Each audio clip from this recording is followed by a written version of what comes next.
It was late, and the road stretched on like a black ribbon through the empty countryside.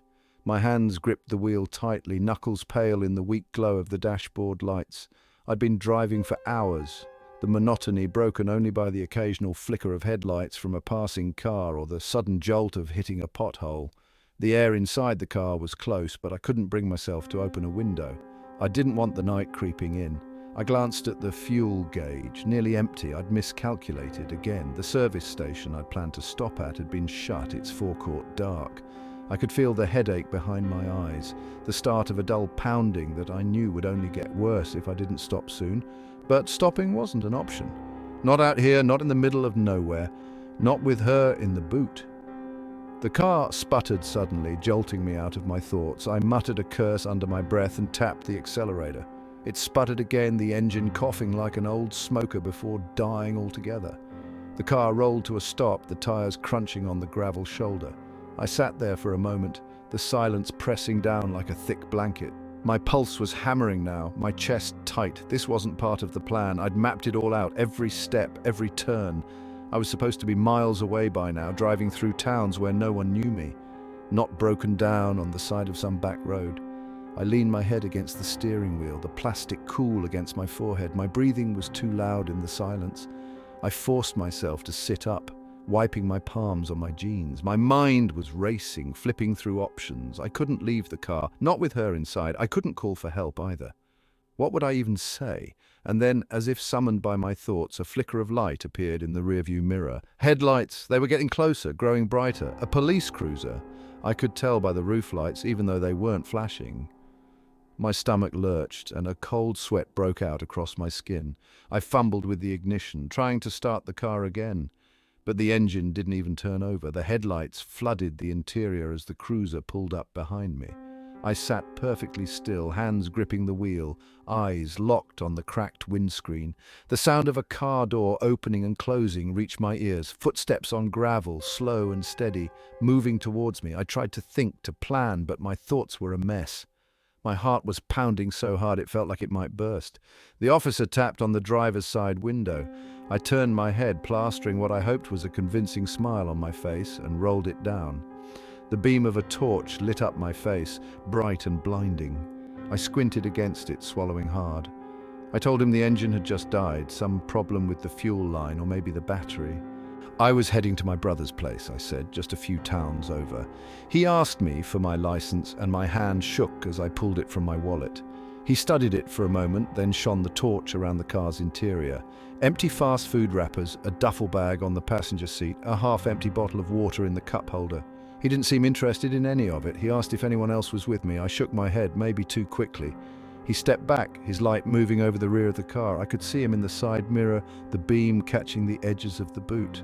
I tried to keep my breathing steady, to act like this was nothing more than a minor inconvenience, but my chest felt tight, like I couldn't get enough air. He started to walk around the car, the torchlight skimming the edges of the tires. I could feel my pulse thudding in my ears, every muscle in my body wound tight. If he opened the boot, it would all be over. He'd find her there, tied up and gagged, still unconscious. He'd see the duct tape and the bruises, and he'd know. He'd know everything. I leaned out of the window, forcing my voice to stay calm, and asked him if he needed anything else. He turned back towards me, the light shining on his belt, the gun holstered at his side. I could see his lips move as he said something, but I barely registered the words. My focus was on the boot, on the thin line where it met the rest of the car. I thought I saw it shift, just the slightest movement, and my stomach turned to ice. The officer was still looking at me, his expression unreadable in the glare of the torch. He asked something again, gesturing towards the car. I forced myself to nod, to act like I understood, but my mind was somewhere else entirely. My hand moved towards the ignition, the other gripping the edge of the wheel. If he looked any closer, if he decided to search the car, I didn't know what I'd do. My whole body was trembling now, my breaths short and shallow. The torchlight moved away from me, the officer stepping towards the boot. I thought about the knife in the duffel bag, about the way it had felt in my hand earlier that night. I thought about what I'd already done, about how far I'd come, and then, as if by some cruel trick of fate, a faint sound came from inside the boot. It wasn't loud, barely audible over the blood rushing in my ears, but the officer stopped. He froze, the light fixed on the boot, and turned his head slightly, listening. My fingers tightened on the wheel, my breath catching in my throat. He stepped closer, one hand reaching out towards the latch. My body acted before my brain could catch up, and I threw the car door open, the duffel bag swinging in my grip as I launched myself out. The call came through just as my partner and I were finishing up paperwork at the station. Late-night accident at a construction site on the outskirts of town. One injured, no further details. The sort of job that usually meant a ladder slipped or someone stepped where they shouldn't have. Routine, if you could call anything routine in our line of work. The drive out was quiet. The city lights gave way to darkened streets and fields that stretched into the night.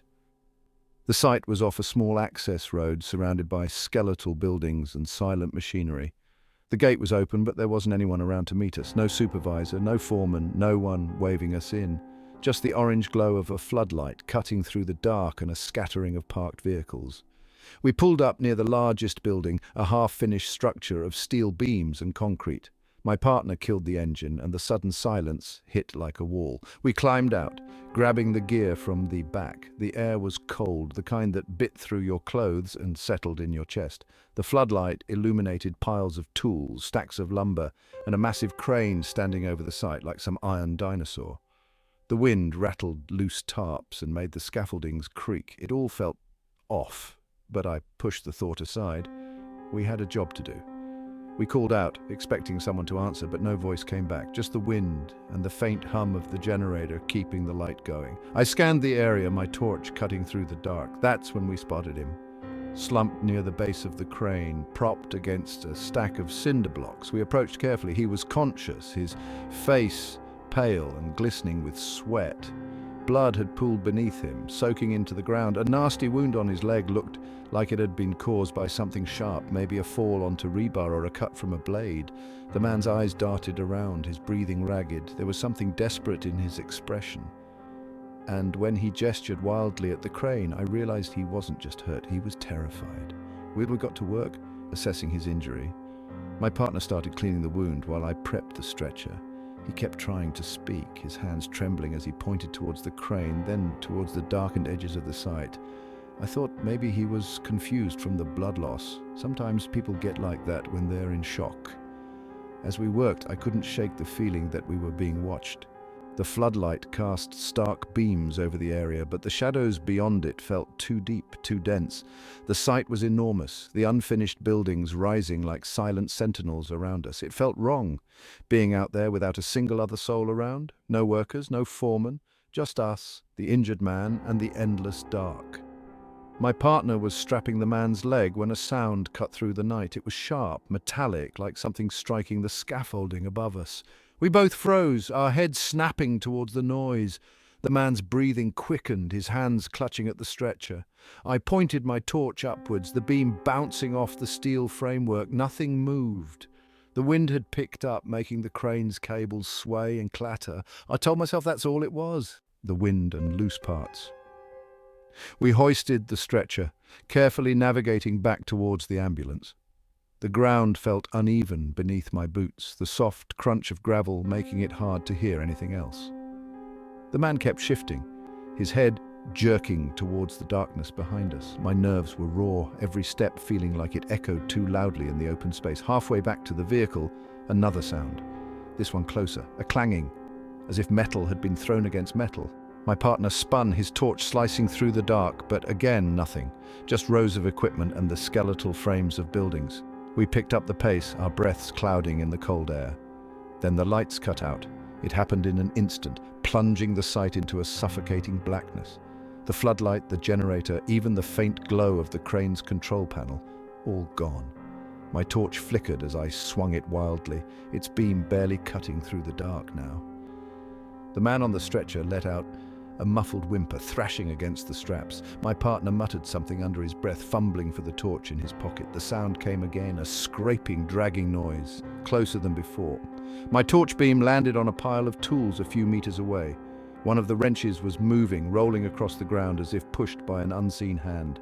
I felt a cold knot in my stomach. My partner shouted something, but I barely registered it. My focus was on the wrench, on the way it stopped suddenly, as if whatever had moved it was now watching us. I turned towards the ambulance, gripping the stretcher tightly. We needed to move. The man on it was thrashing harder now, his cries muffled by the gag we'd fashioned to keep him from biting his tongue. My partner was behind me, his footsteps crunching on the gravel. I told myself to keep going, to focus on the vehicle and not look back. Another sound.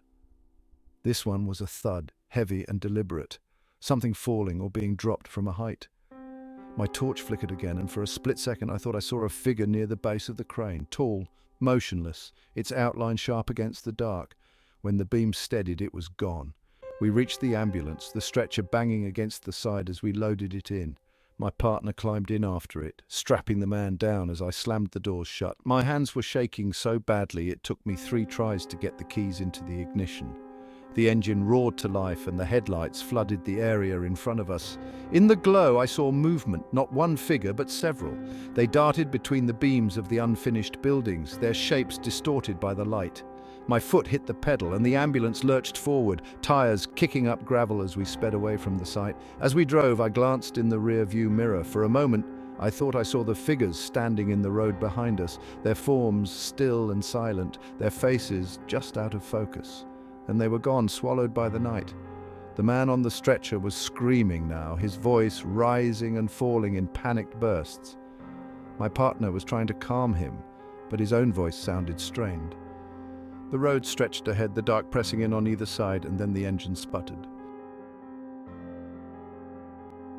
The call came through just after 2 a.m. There was no sense of urgency in the dispatcher's voice, just the kind of routine announcement you'd expect for a vehicle fire in the middle of nowhere. It was a quiet night, the sort where you start wondering whether the town really needs a station like ours at all. But we rolled out anyway, the engine rumbling along empty roads as fields and farmhouses blurred past in the dark.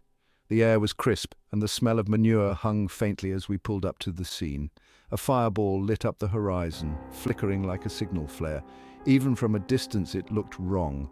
A car fire should have been smaller, more contained, but this thing was glowing like a pyre.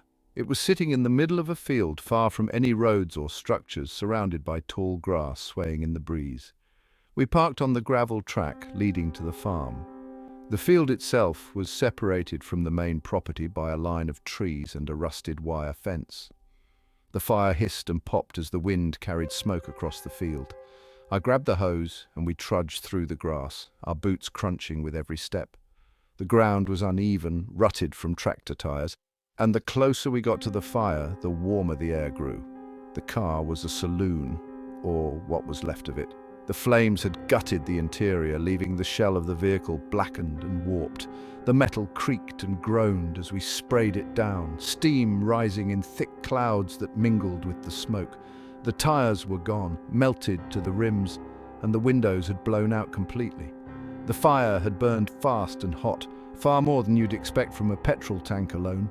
Once the flames were out, we stepped back, letting the steam settle. That's when we noticed the smell.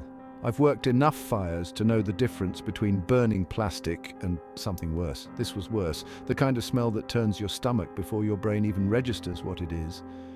One of the lads pointed to the boot.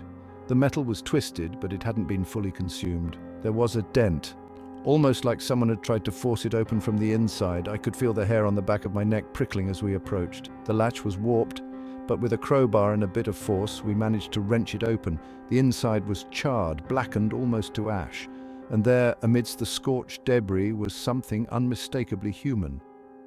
The shape was still there, a torso, a head, but the flesh had been burned down to brittle, cracked bone. For a moment, none of us moved. It wasn't the first body I'd seen on the job, but there was something different about this one, something that made my pulse hammer in my ears. I stepped back, taking a deep breath through my mask, and that's when I noticed the footprints. They were faint but unmistakable, pressed into the soft soil around the car. Several sets, all leading away from the vehicle and into the trees at the edge of the field. My stomach dropped as I realized how fresh they looked. Whoever had done this hadn't just left the scene. They were still here. I turned to the others, but before I could even say a word, there was a sound from the trees, a sharp crack like a branch snapping underfoot. We all froze, our eyes darting to the dark line of trees in the distance. The wind shifted, carrying the smell of smoke and something else, something coppery and sour. The noise came again, louder this time, and I could feel the tension ripple through the group. We weren't equipped for this. We were firefighters, not the police, and none of us had a weapon between us. The field was wide open, with nowhere to hide, and the engine was parked too far away to make a run for it. I grabbed the torch from my belt and shone it towards the trees, the beam cutting through the dark. At first there was nothing but branches and undergrowth. Then I saw movement, just a flicker, like someone darting between the trees. My hand tightened on the torch and I stepped back, my boots crunching on the scorched ground. The sound of footsteps grew louder, scattered and uneven, like there were multiple people moving through the trees. I turned to the others, gesturing towards the engine, but no one moved. They were staring at the tree line, their faces pale beneath their helmets. The footsteps stopped, and for a moment there was silence. Then a figure stepped out of the trees. They were dressed in dark clothes, their face obscured by a hood or mask. They didn't speak or make any move to approach. They just stood there, motionless, their head tilted slightly as if they were sizing us up.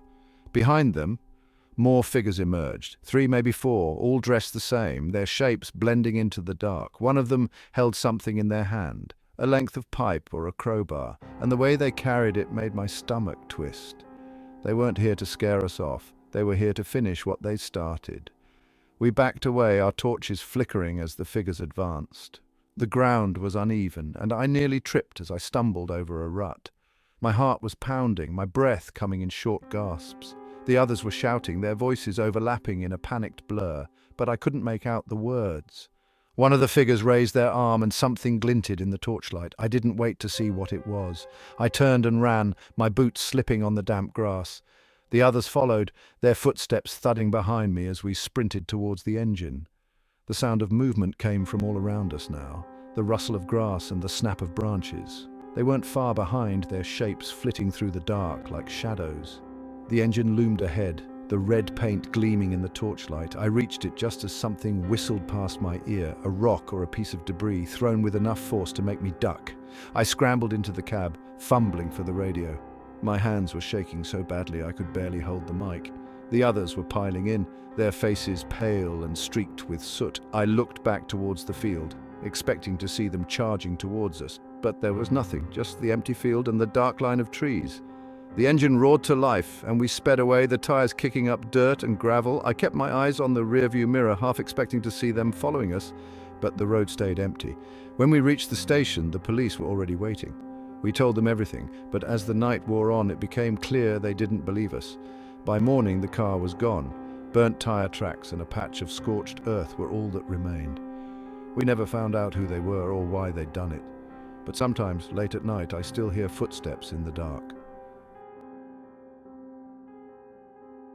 The call came in just before midnight. Abandoned building, multiple floors, heavy smoke visible from the main road. I was already halfway through a stale cup of coffee, the kind that leaves your stomach aching if you're not careful. The address made my stomach twist. The old textile factory, an enormous brick monolith on the edge of town, was notorious for squatters, shady dealings, and whispered stories that never quite added up. I didn't let myself think too hard about it. The drive out was quiet, our crew speaking only when necessary, the hum of the engine filling the cabin. By the time we arrived, the flames were spilling out of the upper windows, black smoke curling into the night sky. The streetlights barely illuminated the surrounding area, leaving the factory shrouded in darkness apart from the orange glow of the fire. We got to work fast, pulling hoses, setting up lines, securing the perimeter. The building loomed over us, its jagged roof and broken windows like the bones of something long dead. As soon as I stepped inside, the heat hit like a wall. It was that specific kind of heat, the kind that warps the air and makes you feel like you're breathing through a damp cloth. My gear felt heavier with every step as we advanced into the smoke. The beams from our torches cut through the haze, illuminating charred walls, broken machinery and debris scattered across the concrete floors. We moved methodically, checking rooms, shouting for survivors. The smell of burning wood and chemicals clawed at my throat. Places like this were death traps, rotting floors, rusted support beams, and forgotten hazards lurking in the dark. But the thing that stood out the most was how quiet it was.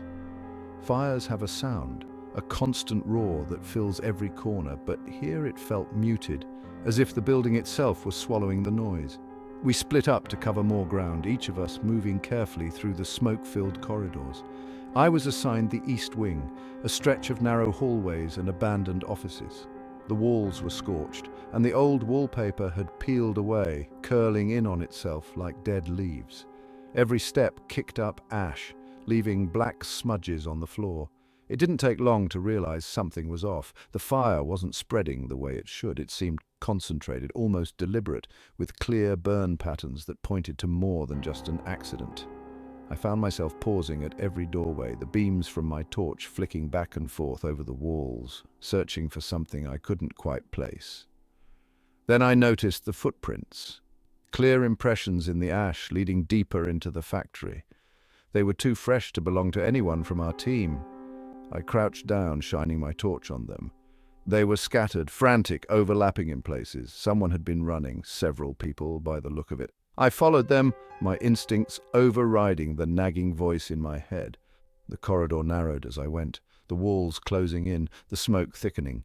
The air tasted sour, like burnt plastic, and my breathing grew harder. My torch beam caught the glint of something ahead, a door slightly ajar. I pushed it open, my boots crunching over broken glass. The room was a storage area, large enough to hold rows of rusted shelving units and overturned crates. The footprints led to the far side, where a second door hung crooked on its hinges. Beyond it, I could make out faint voices. My pulse quickened. Survivors, I thought. Squatters trapped inside. I moved towards the door, my torch slicing through the gloom. I stopped cold when I saw them. 4 men huddled near the center of the room, their faces shadowed beneath hooded jackets. They weren't squatters. They didn't look panicked or lost. They were focused, whispering amongst themselves as they rifled through a duffel bag. The air in the room was different, tense and wrong. One of them glanced up, his eyes catching the torch beam for a split second before he barked something to the others. I froze, my grip tightening on the torch. Something metal glinted in his hand. A gun. My stomach dropped. This wasn't just an accident or a squatter camp gone up in flames. These men had planned this. The fire, the chaos, all of it. I backed away, careful not to make a sound. My radio crackled at my hip, and I fumbled to turn it off before it could give me away. The men were moving now, spreading out across the room, their voices growing louder. They hadn't seen me yet, but it was only a matter of time. I turned and started back the way I came, moving as quickly as I dared. The corridor seemed longer than before, the smoke thicker, the heat more intense. My breathing echoed in my mask, every step amplified in the silence. I kept glancing over my shoulder, half expecting to see them following me. Then the sound of footsteps came from somewhere ahead. Not mine, they were steady, purposeful, moving closer. I ducked into a side room, pressing myself against the wall. My torch flickered, and I cursed silently, tapping it against my leg to bring it back. The footsteps stopped just outside the doorway, and I held my breath, gripping the torch like a weapon. A figure passed by, moving towards the main hall. It wasn't one of my team. The man had the same hooded jacket, his hand resting on the gun tucked into his waistband. He stopped briefly, his head turning as if he was listening for something. My heart pounded so hard I thought it might give me away. But after a moment, he moved on. I waited until the sound of his footsteps faded before slipping back into the corridor. The air was hotter now, the fire spreading faster. I needed to find my crew, warn them. My radio was still off, and I couldn't risk turning it back on. The factory felt like a maze, every turn leading me deeper into the heat and smoke. Somewhere behind me, a door slammed, then another. The sounds echoed through the halls, overlapping, disorienting me. I quickened my pace, my boots slipping on the ash-covered floor. The air was thick with smoke, stinging my eyes and throat. I rounded a corner and nearly ran into one of the men. He turned, his face hidden beneath the hood, and raised the gun. I didn't think, I just bolted, my boots pounding against the concrete. The corridor seemed endless, the smoke swallowing the torchlight. I could hear his footsteps behind me, closer with every step. When I finally burst into the main hall, I realized the fire had spread farther than I thought. Flames licked at the walls and ceiling, casting flickering light across the machinery and debris. I scanned the room for my crew, but saw no one.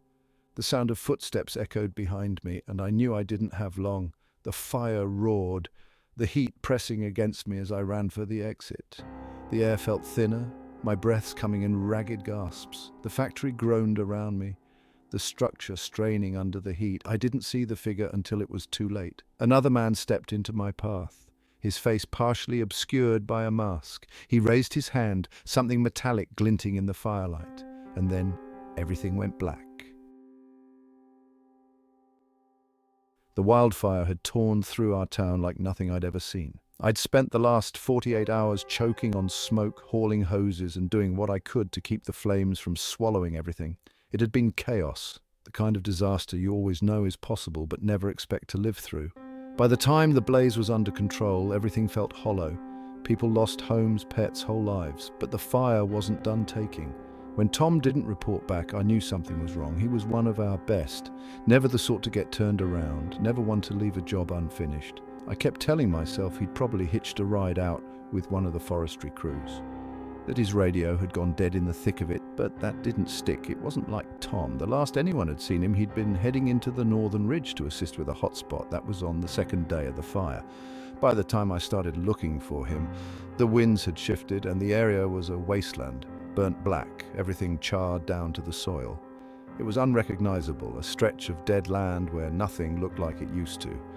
The ridge was quiet when I arrived. Ash coated everything and the air carried the faint smell of smoke and something else, something sour and metallic. My boots crunched over blackened earth as I worked my way along the path, scanning the scorched trees and ground for any sign of him. The heat had bent and twisted the forest into strange shapes, and more than once I thought I saw movement out of the corner of my eye, only to find it was the breeze catching the edge of a burnt tree limb. Tom's truck was where it was supposed to be, parked in a clearing near the ridge's edge. The tires were melted into the ground, the cab scorched, the metal warped and blistered. There was no sign of him inside. The radio was fried, the seatbelt still buckled in place. I circled the vehicle, scanning the ground. The fire had burned so hot that any tracks he might have left were gone. I found the trailhead nearby, a fire break that led deeper into the forest. It was wider than I remembered, the trees on either side burnt down to skeletal remains. I followed it, my torch beam cutting through the dim light. The sky was overcast, the sun hidden behind a grey haze that gave everything a washed-out, unnatural look. The air felt colder the further I went, the forest closing in around me. The first thing I noticed was the silence. No birds, no insects, not even the sound of wind in the trees, just the faint crunch of my boots on ash. It was the kind of quiet that gets under your skin, that makes you start imagining things where there's nothing. I kept going, the path winding through the blackened landscape. About half a mile in, I found something, a helmet, scorched but intact, lying half buried in the ash. It was Tom's. I recognized the sticker on the side, the one his daughter had put there. The sight of it stopped me cold.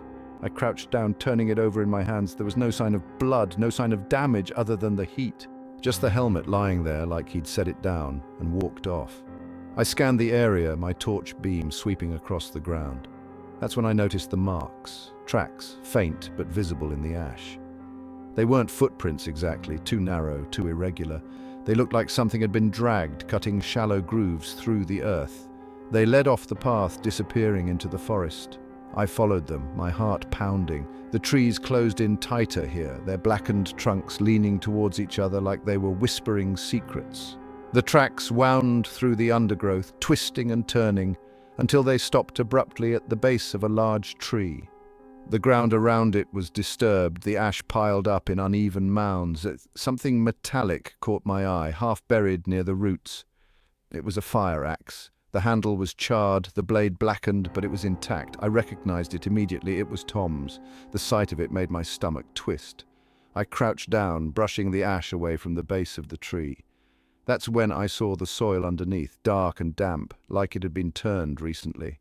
The metallic smell was stronger here, making my throat burn. I dug with my hands, pulling away ash and dirt until I uncovered something. It was cloth, scorched and frayed. I pulled harder, and the ground gave way, revealing a shape beneath. My breath caught as I realized what I was looking at. A body, buried shallowly, the face unrecognizable, but the uniform unmistakable. It was Tom. I stumbled back, the torch slipping from my hands. My head was spinning, my breath coming in short, sharp bursts. I looked around, half expecting to see someone watching me, but the forest was empty. Just blackened trees and ash stretching out in all directions. I forced myself to look at the body again, trying to make sense of what I was seeing. The way he'd been buried, it wasn't the fire that had done this. Someone had put him here, hidden him like they didn't want him to be found, and the axe, it had been wiped clean. There wasn't a speck of blood on it, despite the gash in his uniform where the blade had clearly struck. I grabbed the axe, my hands shaking, and turned back towards the trail. Every step felt heavier, the silence pressing in around me. I kept expecting to see someone step out from the trees, to feel a hand on my shoulder, but the path stayed empty. The only sound was the crunch of my boots on ash. When I reached the clearing where Tom's truck was parked, I noticed something I hadn't before, another set of tracks leading away from the vehicle and deeper into the forest. They were faint, almost invisible against the scorched ground, but they were there, and they didn't look like they'd been made by boots. I stood there for a long moment, staring at the tracks as they disappeared into the trees. Then I climbed into my own truck, started the engine, and drove away, leaving the ridge and its secrets behind me. The call came through near midnight. I'd just pulled into the station car park after a slow patrol around the high street, where the most excitement I'd seen was a couple of teenagers hanging about outside the chippy. I was looking forward to a cup of tea and a chance to sit down, but dispatch redirected me to a domestic incident at a house out on the edge of town. The address wasn't familiar, but the dispatcher's voice had that clipped edge to it, like they were holding back something important. I didn't ask. It wasn't my job to ask. The house was out near an old quarry, a place I'd only ever driven by. The road there was narrow and winding, lined with tall hedgerows and the occasional dead tree silhouetted against the sky. My headlights picked out the gravel drive leading to the property, a modest two-story house that looked normal enough from the outside. A porch light glowed faintly. Beyond that, the night swallowed everything. I pulled up behind a small silver hatchback, parked at an angle with one wheel up on the grass. The front door was slightly ajar, and that set me on edge right away.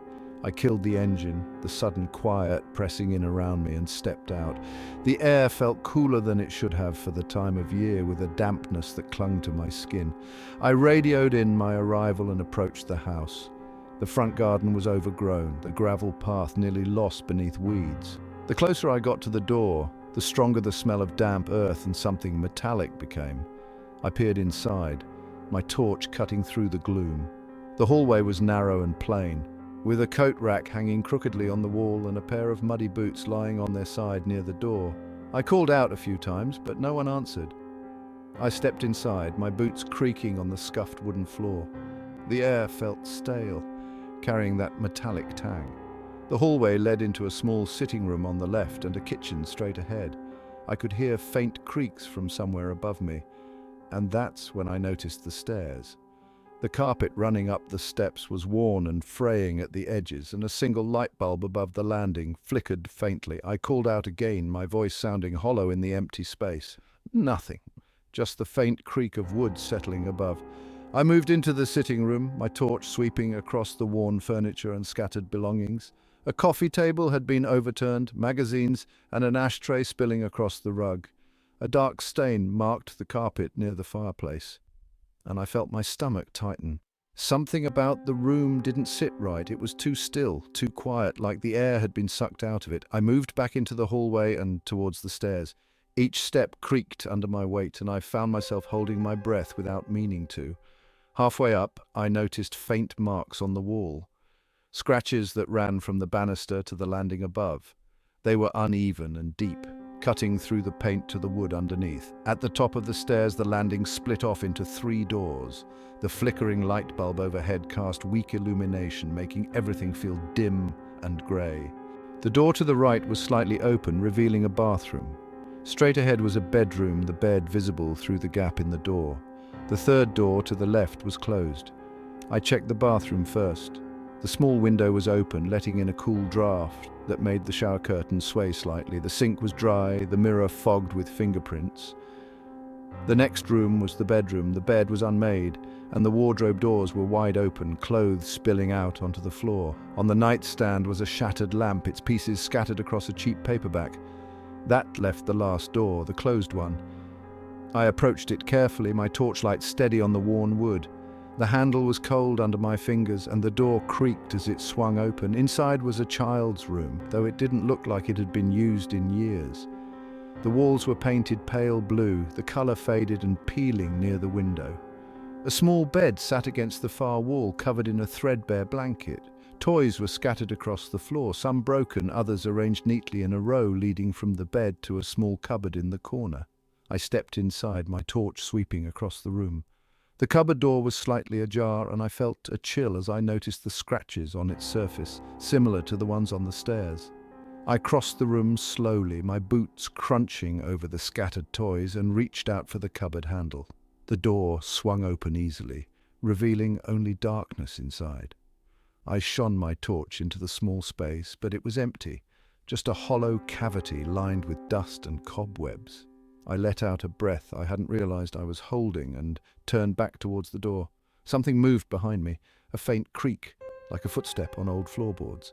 I spun around, my torch catching only the empty cupboard. My heart was pounding now, my throat dry. The air felt colder than before, the metallic smell stronger. I stepped back into the hallway, my hand brushing the wall as I moved towards the stairs. The creaking sound followed me, faint and irregular, as if it was just behind me but never quite close enough to see. I reached the top of the stairs and froze. The front door was closed. I was certain I'd left it open. I moved quickly now, my boots loud on the steps. The house felt darker than before, the weak light from the porch struggling to reach the hallway. I made it to the door and reached for the handle, but it wouldn't budge. The creaking sound was closer now, coming from the stairs. I turned back, my torch cutting through the dark, and saw it. A figure stood halfway down the stairs, its features hidden in the dim light. It didn't move, didn't make a sound. I stumbled back, my hand still fumbling with the door, and my torch flickered, its beam narrowing to a faint glow. When the light came back, the stairs were empty. The figure was gone. The handle turned under my hand, and I stumbled outside, gasping for air.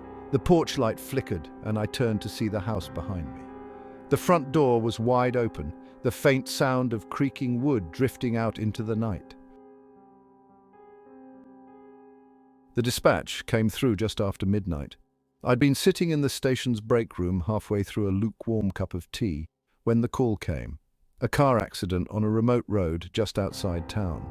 No other details beyond driver conscious, requesting medical assistance. I tipped the tea into the sink, grabbed my gear and set off. It was a quiet night, the kind that makes you notice the small noises. The engine hummed steadily as I followed the winding country lanes, the headlights sweeping over hedgerows and dry stone walls. The road felt too narrow at points, the sort of lane where you wouldn't want to meet another car, and the trees arched overhead, blotting out the stars. The location was about 10 miles from the station, a stretch of road I'd driven a few times but never paid much attention to. I passed a weathered wooden sign for a farm and a lay-by where an abandoned van sat crookedly, its tires deflated. The place didn't get much traffic even during the day. When I arrived, the scene was easy enough to spot. A small silver hatchback was crumpled against a tree on the left side of the road, its rear light still faintly glowing. The front end was crushed inward and the bonnet was smoking lightly. There was no sign of another car, no skid marks or debris on the road, just the solitary wreck and the faint sound of an engine ticking as it cooled. I parked a little way back, grabbed my torch and bag and walked towards the car. The driver was still inside, slumped against the steering wheel. A man in his late 30s, maybe early 40s. His head lifted slightly as I approached and his hand moved weakly against the door. Relief flickered through me. He was alive, that was something. I stopped short of the car and scanned the area. The road stretched out in both directions, bordered by thick, not dense, trees. Nothing moved, nothing seemed out of place, but there was a stillness to it, like the whole place was holding its breath. When I reached the car, I could see the driver better. His face was pale, smeared with blood from a gash above his eyebrow. He was shaking, his chest rising and falling too fast. His seatbelt was still on, and I could see it pressing against his ribs. I shone the torch across the dashboard and floor, checking for anything that might complicate the situation. No fuel leak, no sparks, no immediate danger. I went to the passenger side to get a better angle, trying the door. It was jammed, the window was half open though, and I crouched down to get a closer look at him. His mouth was moving, words spilling out that I couldn't hear. I raised a hand, gesturing for him to stay calm, to stay still. He didn't seem injured beyond the head wound, but shock can hide all sorts of things. As I began to work on freeing him, I felt something. It wasn't a sound or a sight exactly, but an awareness, like I wasn't alone. I paused, glancing over my shoulder. The road behind me was empty, the trees unmoving in the cool night air. I looked the other way. Nothing. I turned back to the car, forcing myself to focus. The man was staring at me, his eyes wide and darting over my shoulder. His hand shot out towards the dashboard, trembling as he pointed to something I couldn't see. I followed his gaze, but the darkness pressed in beyond the reach of the torchlight. My stomach knotted. I tried to tell myself he was delirious, disoriented from the crash. It would explain the way his hands kept shaking, the way his head jerked towards the tree line like he was expecting something to step out at any moment. But it didn't explain the prickling sensation creeping up the back of my neck, or the way the air felt sharper than it had before. I forced the driver's side door open with a loud screech of metal, the sound tearing through the quiet. He flinched, his eyes darting wildly to the tree line again. His mouth was moving, his head shaking, but I had no idea what he was trying to say. I just knew I had to get him out of there. I unclipped his seatbelt, pulling him free as gently as I could. He stumbled as I got him upright, his legs buckling, and I had to half carry him towards the ambulance. His weight was awkward, and my boots scraped against the gravel as we moved. When I reached the back of the ambulance, I opened the doors and helped him inside. He collapsed onto the stretcher, his breathing shallow. I checked his pulse. Weak, but steady. I hooked him up to oxygen and grabbed my radio to call for backup. Static greeted me. Nothing else. I tried again, twisting the dial, moving towards the cab to see if I could get a signal there. Still nothing. I glanced out at the road, my torch beam cutting through the dark, but it felt like trying to see through smoke. The air seemed, thicker somehow, closer. My throat felt dry. I climbed back into the ambulance, locking the doors behind me. The man was staring at me again, his eyes filled with a terror that didn't seem to fit the situation. He pointed at the rear doors, his finger trembling violently. The sound broke through the stillness, a crunch of gravel, faint but distinct. My breath caught as I turned towards the rear window, trying to see what was out there. The road was empty, but the sound came again. Closer. I switched off the interior lights, plunging the ambulance into darkness. The man on the stretcher whimpered, but I barely heard him. My eyes were fixed on the window, on the patch of road just visible under the glow of the rear lights. A figure appeared, just for a moment stepping into the edge of the light before vanishing into the trees. Tall, thin, moving too quickly. My hand went to my radio again, but it was useless. The static hissed like a living thing, loud and relentless. The crunch of gravel returned, circling the ambulance now. My pulse hammered in my ears as I reached for the tire iron under the seat. Gripping it tightly, I felt the ambulance rock slightly as if something brushed against it, and then the rear doors rattled violently. The man on the stretcher let out a strangled cry, and I turned back to him, my own fear mirrored in his face. He pointed at the window again, his whole body shaking now. I followed his gaze, my chest tightening as I saw the handprint smeared across the glass. The pager buzzed against my hip like an angry insect. I glanced at the screen, squinting against the harsh backlight in the dimness of the ambulance cab. An address blinked at me, unremarkable except for the proximity, just a few minutes away, and the note, "Woman in distress." I tapped the dashboard to get Mark's attention. He nodded and flipped on the sirens, steering us into the night. I'd only been on the job 6 months. Most of my calls had been mundane. Sprained ankles, mild chest pains, and the occasional car accident. Enough to get my feet wet without feeling like I was in over my head. This one didn't feel different, at least not then. Just another routine job. We turned off the main road, tires crunching over gravel as the sat-nav led us down an unlit track. The headlights carved pale streaks through the night, trees rising up on either side. The road narrowed and my stomach tightened as I realized how isolated this place was. No houses, no lights, just dark woodland pressing close. Mark muttered something under his breath, but I wasn't listening. My eyes were on the clearing ahead, where a small house sat hunched against the darkness. The place looked abandoned. Paint peeled from the clapboards and the windows were black and blank like empty sockets. A single porch light glared weakly, its bulb flickering on and off like it couldn't quite decide whether to give up entirely. The address matched. This was it. Mark cut the engine and the sudden silence rang loud in my ears. We grabbed our bags and stepped out, boots crunching on gravel. I felt the cool air settle on my skin, carrying the sharp scent of damp earth and something faintly metallic. The door to the house was ajar. I glanced at Mark, but his face gave nothing away. We approached cautiously, my fingers brushing the handle of my bag as if its contents could offer some kind of reassurance.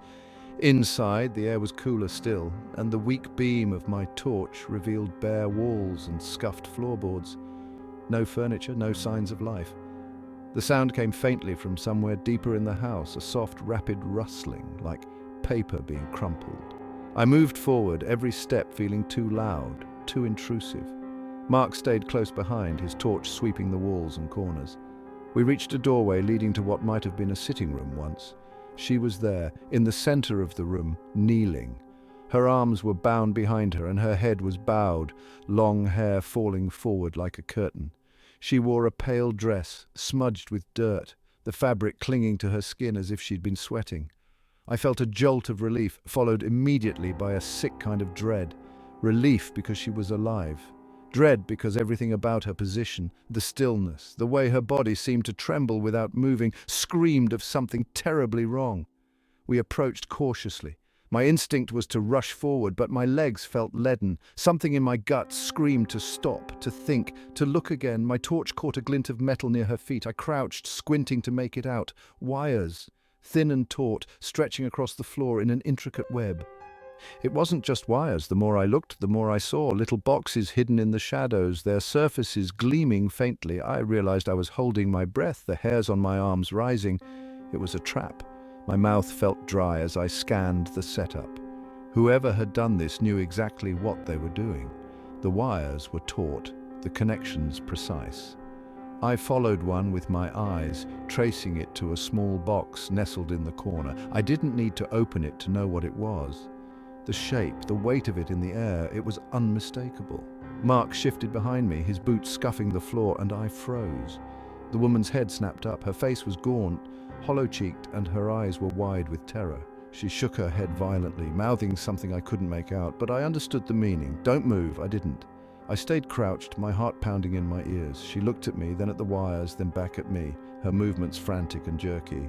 Her entire body seemed to plead with me to do something, to fix this. But my mind was a white blur of panic. I forced myself to focus. The wires, the boxes, they were connected, but not all of them led to the same device. Some seemed to loop back, crisscrossing the room in an almost haphazard way. Almost. It wasn't random, it was deliberate, designed to confuse, to trap. I needed to move, to do something, but every instinct screamed at me to stay still. My fingers were slick with sweat as I reached into my bag, pulling out a pair of shears. I didn't know if cutting the wires would help or make things worse, but it was the only option I had. The woman's breath hitched as I reached for the nearest wire. She shook her head again, her eyes filling with fresh terror. My stomach churned, but I couldn't stop now. I held my breath, positioning the shears around the wire, and snipped. The sound was almost imperceptible, but it was enough. Something clicked, a tiny mechanical sound that made my blood run cold. I looked up just in time to see a panel in the ceiling slide open. A black object dropped, thudding heavily to the floor. My mind barely had time to register the shape before it activated, a deafening screech filling the room. It wasn't an explosion, not yet, but it was coming. I grabbed Mark's arm, pulling him back toward the door as the woman screamed, her voice raw and desperate. We didn't make it far. The door slammed shut ahead of us, and a new sound filled the air, a low, insistent beeping like a countdown. I turned, my torch flickering wildly over the room, but the source was hidden. The woman's eyes locked on mine, and for a split second everything else faded. There was no sound, no movement, just her gaze. And then the world erupted in chaos. The silence was worse, it stretched endless and suffocating as I lay there, staring at the dark ceiling. My ears rang and my body ached, but I was alive. Barely. The room was empty, the woman was gone, Mark was gone. The only evidence there'd ever been there was the faint metallic tang in the air and the crumpled wires beneath my hands.